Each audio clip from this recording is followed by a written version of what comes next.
আসসালামু আলাইকুম গাইস, আজকে সজনের পাত্তা রান্না করব। আপনারা নিশ্চয়ই শেষ পর্যন্ত ভিডিওটা দেখবেন। ভালো লাগলে লাইক কমেন্ট শেয়ার করবেন। এবারে শাকগুলোকে বেছে নিব, খুব ভালোভাবে বেছে নিয়ে একটা গাবলায় নিয়ে নিব, নিয়ে এবারে খুব ভালোভাবে ধুয়ে উঠিয়ে নিব। এভাবে অল্প অল্প করে উঠিয়ে নিব, লড়াই নিয়ে নিবে। এগুলোকে অল্প সিদ্ধ করে নিব। সিদ্ধ করা নিয়ে পরে এগুলোকে লাড়াচাড়া করে দিব, অল্প করে লাড়াচাড়া করে সামান্য লবণ দিয়ে দিব। দিয়ে এবারে আবার লাড়াচাড়া করে এবারে নিয়ে নিব একটা লোহারা বসিয়ে। এবার দিয়ে দেবো পরিমাণ মতো তেল, দিয়ে দেবো পেঁয়াজ কুচি, দিয়ে দিব মরিচ কুচি।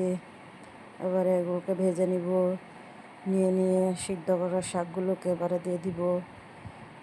আমি লবণটা দিব না, সিদ্ধ করার সময় লবণটা দিয়েছিলাম, সেজন্য এখানে লবণ দিব না। এবারে লাড়াচাড়া করব, ভালোভাবে লাড়াচাড়া করে দিব। এভাবে এই শাকটা মহিলাদের খেলে বহুত উপকারী দেয়, আপনারা জানেন। আর কে কে খান এই শাকটা কমেন্ট করে বলে যাবেন। আমি তো এই শাকটা খুবই ভালো পাই। আল্লাহ হাফিজ, আজকে এ পর্যন্ত।